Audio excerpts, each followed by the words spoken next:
verse 285 from chapter 3, verse 38.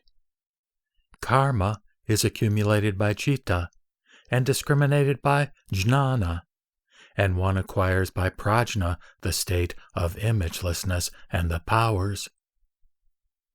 286 from chapter 2, verse 182. The citta is bound up with the objective world. The intellect's function is to speculate, and in the excellent state of imagelessness there is the evolving of transcendental wisdom, or prajna. 287 from chapter 3, verse 40. Citta, manas, and vijnana are devoid of thoughts and discriminations. It is the Shravakas and not the Bodhisattvas that try to reach reality by means of discrimination. 288 from chapter 3, verse 41. The Tathagata's jnana is pure, resting in quietude in the most excellent patience or recognition of truth.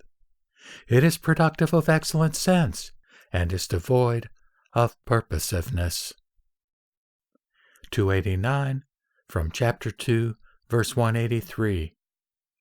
According to the false imagination, self-substance is, but from the point of view of relativity or paratantra, it is not. Owing to perversion, what is discriminated is grasped as real. In the relativity, there is no discrimination. 290. Mind is not born of the elements, or bhuta. Mind is nowhere to be seen. It is the habit energy of people that brings out into view body, property, and abode. 291. All that is element-made is not form, and form is not element-made. The city of the Gandharvas, a dream, Maya, an image, these are not element-made. 292 and 293 from chapter 3, verse 42. Prajna, with me, is of three kinds.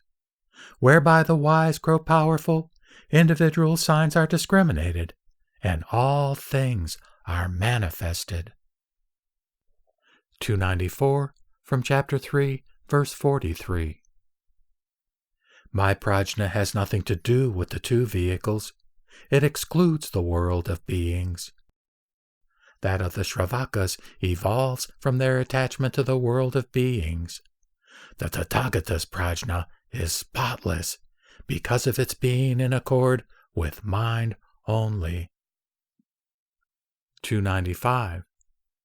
As reality and non-reality can be predicated of existence that originates from causation, the view of oneness and otherness definitely belongs to them.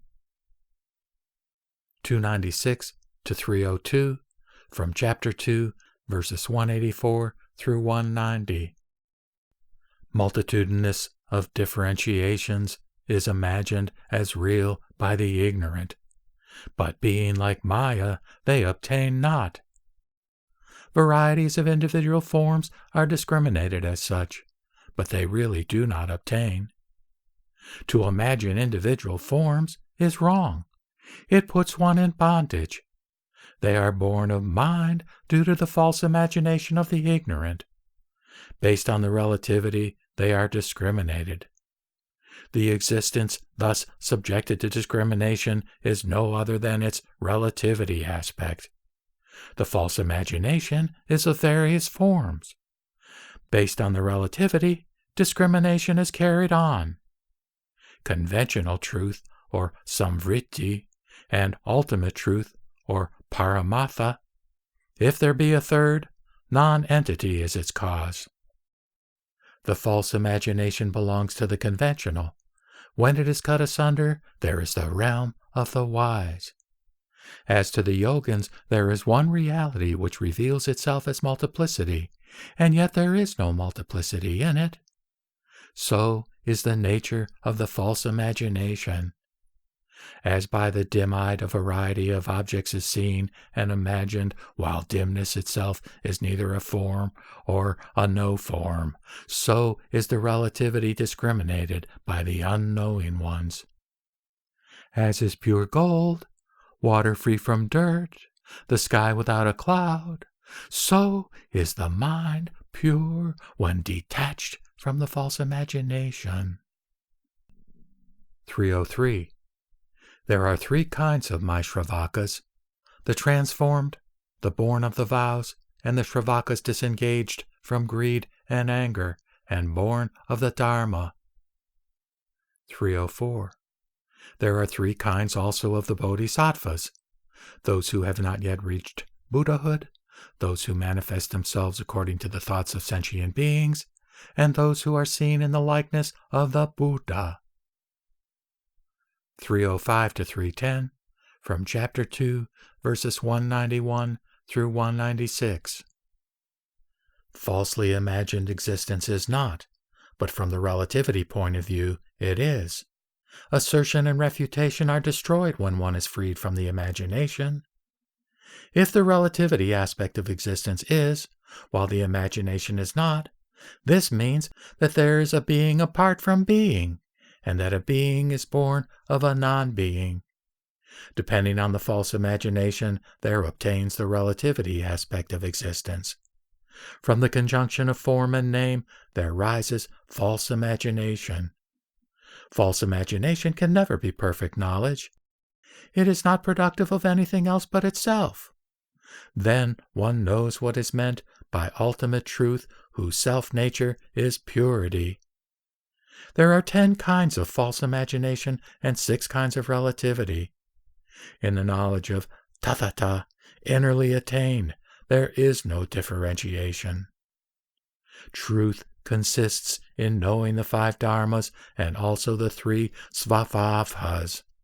When the yogin thus comprehends the truth, he does not transgress tathata. 311. It is a man's mind that is perceived as something resembling the form of a star, a cloud, a moon, a sun, and what is thus perceived by them is born of habit energy. 312. The elements are devoid of selfhood. There is neither qualified nor qualifying in them. If all element-made objects were the elements, form would be element-made. 313. The elements are uniform. There are no element-made objects in the elements. The elements are the cause. The earth, water, etc. are the result. 314. Substances and forms of thought construction are like things born of Maya. They appear like a dream and a city of the Gandharvas. They are a mirage and a fifth. 315. There are 5 kinds of the Ichantika, so with the families, which are 5. There are 5 vehicles and no vehicle, and 6 kinds of nirvana. 316. The skandhas are divided into 25, and there are 8 kinds of form, 24 Buddhas, and there are 2 kinds of Buddha sons. 317. There are 108 doctrines and 3 kinds of Shravakas. There is one land of the Buddhas, and so with the Buddha there is one. 318. Likewise with emancipation. There are 3 forms, 4 kinds of mind streams, 6 kinds of egolessness, and also 4 kinds of knowledge. 319. Disjoined from causal agencies, removed from faulty theories, is the knowledge of self-realization, which is the Mahayana, immovable and highest.